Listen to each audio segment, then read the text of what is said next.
mic's on. It's on. Thank you. All right, welcome. And again, it's great to see so many smiling, friendly faces out here this evening. I see a lot of faces that helped me with this budget, and it wouldn't have been possible without the help of so many of you out here. I know some past years we had some budgets that were less challenging. In my 5 years, or 6th budget cycle, this has definitely been the most challenging budget that has been put before me. And unfortunately, not to be all doom and gloom, I think that we are facing some difficult budgets going forward. So I will continue to look to so many faces that are here today to continue to help me craft these future budgets, to be creative, to find solutions on how to do more for less, because we do have some impending budget shortfalls that we project going on in the future with the state and federal government. And it definitely does take group efforts, and I look forward to working with all of you on that going forward. All right, the clicker works. This is my first time testing this. So what we're going to cover tonight, and I will be brief. I appreciate everyone coming here after hours, and I will get you back to your families and dinner as fast as I can. We're going to go through the budget preparation process that my team went through, some of the highlights and challenges, some of the responses to those challenges that we took on, and then a few closing remarks and where the county is headed going forward. I always start off with the county mission statement. I'm not going to read this. Basically, I refer to it often when talking to the public or when I'm deliberating on how to recommend actions here in the county, that essentially we're here to do what collectively individuals can't do for themselves. That's the way I paraphrase it. The police, bridges, roads, and then as far as any new initiatives going forward, we look at issues in the community that need solving, that individually people cannot solve for themselves. That is what we are here to do for the public. So, budget preparation process, this starts back in June, putting together budget instructions. A lot of this is done by a great staff in my office, really picky, but basically the instructions are department heads to hold the budget, hold the county net county support flat, if possible. In some departments, this is easier than others. If you're a department of 1 or 2, and we have crushing New York State retirement cost increases and medical increases, unless you fire yourself, there really is no way to hold the line in that case. But I ask everyone, the theme is to hold net county support flat. Outside agencies, again this year, we asked them to keep flat. They all came through, and they understood the position the county was in, so I was glad to see that they were looking for flat funding. And GCC, we have a great relationship with our partner, this economic engine here in Genesee County. In prior years, a decade or so ago, there were many years or several years that we would get away from having annual contribution increases, and then we would end up paying the price later on when we had to get caught up. So the commitment that we have, the partnership we have with GCC to consistently have a $2,000 increase is working both sides, and I appreciate them honoring their side of the bargain. And then our office's team approach to the budget review, where it is really a team approach, specifically with Tammy and Nikki in my office, sitting in on every single budget department review. And then early on, I like to get a clear understanding of where we stand in the legislature, and as I would expect, there was the tax cap override was off the table, and even more so, the expectation, the clear messaging was that not only was the tax cap off the table, but despite the fact that the tax cap allowed for about a 3.3% increase in the levy, the legislature was firm on keeping that levy increase to 2% or below. So that was the starting point we had. It had to come below. So some of the budget highlights. So the 26 recommended all-fund budget is approximately $205 million. It is an increase of over $14 million, or approximately 7.7%. The general fund budget is $155 million, about a $9.8 million increase, or 6.77%. Some of the drivers that we've listed out there, and I've talked to over the last few weeks, basically salaries, fringe, which includes retirement, medical, are the large, significant drivers within this budget. And I know some of the focus has been on the overall spend. Some people have pointed to how can the budget go up 7.7%. I tend to focus in communicating with department heads, communicating with the legislature, and communicating with the public that the levy increase is the important factor, not the rate. I don't focus on the rate, but the levy increase. the spend has factors in it, the overall spend that are accounting in nature and not necessarily indicative of a county's actual thriftiness.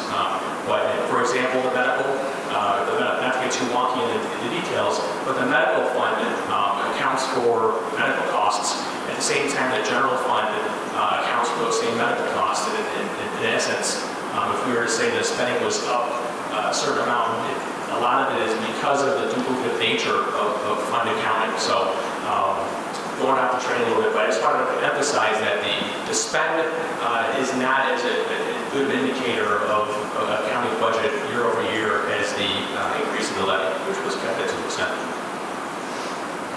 So the tax levy is $34,303,000 change. It's an increase of $672,000, right at 2%, which was directed to me by the legislature. This does result in a tax rate decrease of approximately 27 cents. I don't want to emphasize too much on that because it is really a mathematical formula, but to not even highlight it would be wrong as well. So the levy is the important amount. The levy increase was 2%. Fund balance utilization was $3.1 million in this budget. In addition, we utilized over $1 million in medical reserve funds and then an additional $250,000 of retirement usage funds. So we definitely were aggressive with our fund balance and our fund usage in trying to minimize the tax levy impact on the citizens. We continue our additional $1 million in infrastructure funding that we started about 5 or 6 years ago. I'm very happy that we've been able to commit to this. And the legislature, my first budget, they said they wanted to see us invest more into our culverts and our bridges. So this is a continuation of that effort. It's fresh new $1 million of funding into upgrading our bridges and culverts. As far as new positions that are created in the budget, there aren't a lot. There is a housing development officer. This basically was born out of listening to the Genesee 2050 comprehensive planning process, in which 4 different focus groups came up with the same conclusion independently, that there really isn't a point person in this county that is focused on trying to solve the housing problem in Genesee County as far as affordability and housing stock. So we looked at different ways to potentially address this problem. There was reserve funds set aside from prior budgets that were going to be looking at potential land bank. After doing a lot of research, it looks like this is a more nimble approach to utilize some of those reserve funds to get a dedicated position that will be working with municipalities, working with county agencies, chasing grant funds, and if I had to say to the layperson on the street, what is this position supposed to do? They are supposed to increase and improve the housing stock in Genesee County. That's the most simple way I can put it. Increase and improve the housing stock in Genesee County. The public defender has a couple of new positions, 100% grant funded. In the Sheriff's Office, I'm glad to be able to fund 2 much needed new deputy positions. Because that office has historically run roughly 3+ vacancies a year for as long as I've been with the county, we're trying to find a creative way to fund it without having an impact on the tax rates, so these positions will be funded out of vacancies. So we're going to have the benefit of 2 more sheriff's deputies on the road without having to have any increase in the levy doing so. Some additional budget highlights investments. I touched a minute ago about $1 million in additional funding. Over $6 million for capital projects and asset acquisition purchases. Public safety, we started this a couple of years ago. Very proud of this. The legislature should be very proud of this funding that we have done to stabilize and shore up our local EMS services with over $500,000 of subsidization to lower ambulance and mercy flights. It's a win-win. It looks like it's been a great success for these 2 professional ambulance providing services and Genesee County. This is a quick graph just to show what's facing us with the employee retirement costs. And unfortunately, based on the comptroller's reports, we're looking at double-digit increases over the next 4 to 5 years. So this is something that is only going to get worse. This graph is definitely going to be something I include in future budget presentations, and it's not going to get any better. Employee medical costs, again, it's not good when we see the graph going in that direction. We anticipate probably for the next couple of budget cycles a double-digit increase continuing on in the future. We were able to tap into some reserves to minimize the impacts in the county budget and try to do a bit of a smoothing effect. There's only so many years that we're going to be able to utilize federal reserves before this truly does have a major impact on our budget.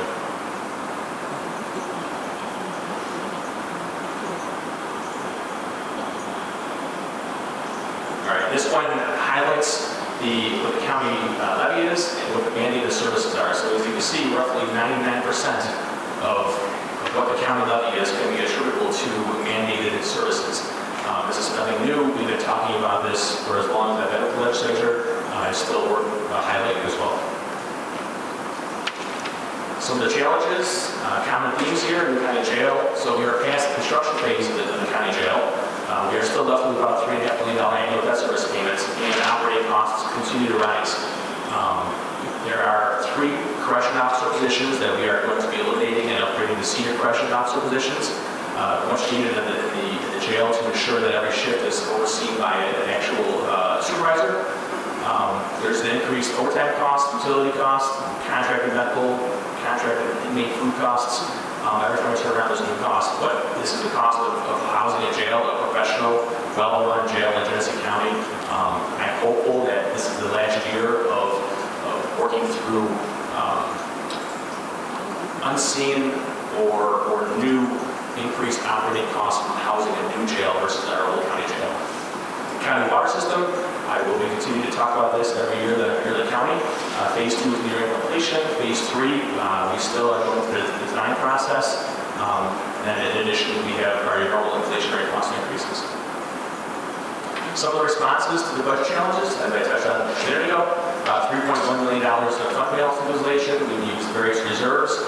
We are raising the levy but staying well under the tax cap. A recent informal poll of county administrators and peers, there was about 14 responses just to kind of gauge where are we as a county in relation to our peers with the levy. Of the 14 counties, 4 of us, and I put us in this category, were able to stay below the cap. 3 overrode the cap, and 7 went right to the cap. So 10 of 14 went to the cap or above. We were one of the ones that were able to stay below the cap. This is for those that like math. I don't know if anyone else wanted to look at this besides commanders. This is an explanation of the tax cap. Basically, this breaks down that we were able to raise the levy 3.31%. But again, because the legislature directed me to bring the budget in at 2% or below, I was able to stay under that 3.31. Some responses to the challenges, and I keep on putting this slide over every year, but it really is a team approach, and I'm glad to have Tammy and Vicki at the budget meetings. We all take our turns at good cop, bad cop, and some department heads have experienced that firsthand. I think some of them don't ever want to go through that with Tammy alone, because she is quite tough. It reduced the potential for misunderstanding. Years ago, not including Vicki, things would get lost in translation. So I'm glad that we have Vicki included at one of these budget meetings. We have a strategy of being a little more optimistic, revenue projections and aggressive on expensive projections. Departments, I've always been conservative with this process, but I think I found myself repeating myself over and over and over in this budget cycle when departments were eyes were wide open, when I was cutting some lines to levels they didn't feel as comfortable, that I emphasized that at the end of the day, you have to provide the service that you have to provide. And if I cut too far, it's my problem. You got to wait, and I'll find the money later on. So we're taking that approach more and more, and putting the onus on me to solve the problem. If we cut too far, we'll make an adjustment the following year, the next year's budget. But definitely some wide eyes this year in the process. Some factors to monitor closely in 2026. Sales tax revenues. We've had a recent uptick. Can this continue on into 2027? Hopefully it can, because we have a lot of unknowns coming from the state and federal government. The volatile gasoline price is a large impact on sales tax revenue in Genesee County. Gasoline prices, I think we're 1 or 2 in the state of having the largest share of our sales tax generated by gasoline prices. So as those go up or down, so does our sales tax. Water Phase 3 design cost estimates, our ability to secure outside funding and offset those costs. Continued jail operating costs or COC staffing requirements and jail population, and then the 2026-27 state budget. How are they going to handle the cost increases being pushed down to them from the federal government? Are they able to absorb those, or are they going to push them down to us? And unfortunately, I think I know the answer based on past history. I mentioned this before, but it's a team effort. It's department heads. I try to be open-minded when they come to me with an idea, and in doing so, I hope that they're open-minded when I come back to them to be a little more aggressive on their budgets, or can they maybe not fill a position. And I appreciate the willingness for them to know when there is the resources that we can try stuff, but when they aren't there, to please retract. They've done that this year. Several department heads provided valuable guidance. Both the Treasurer's Office and HR was instrumental in this budget process.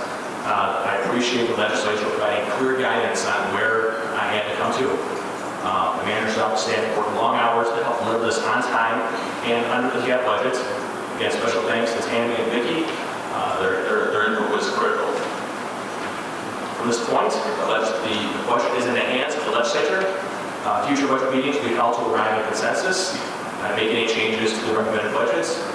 Right now, the budget adoption is scheduled for November 24th, and feedback and input from the community, department heads, and everyone at large is always welcome. So at this point, Matt, I'd like to give him all eyes for today. Involvement, the open, honest conversations that the department heads have participated with factual information makes this a very strong budget. Thank you. Initiatives, building on the quality of life so that we can provide our community with safety, we can provide our community with career opportunity. Public water is going to be one of those quality of life issues, along with the fact that we've been able to deliver high-speed broadband to every address point in this community. Those initiatives are critical to our success in moving forward.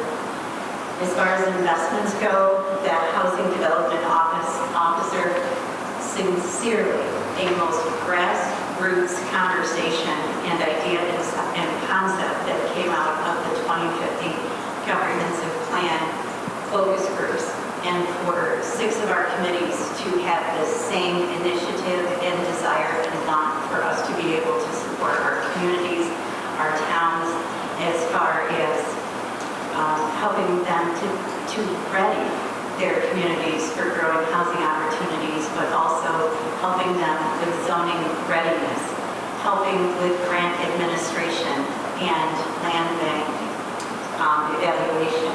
That housing development officer, in my mind, is going to be one of the largest investments that we make across the entire county with this budget. Also, the improvements. So it is the improvements that we will have 2 more public safety officers out on our streets. Those positions are important. Even more so is advancing the salaries for our staff members here and the quality of staff that we have, not only for career advancement, but for retention and growth here. There is certainly caution for the years ahead in making this budget work for us today. We're taking every opportunity to make the investments that we can. So thank you for the creativity. Thank you for the support of Matt and his budget team. This is a process that now we take on as legislators.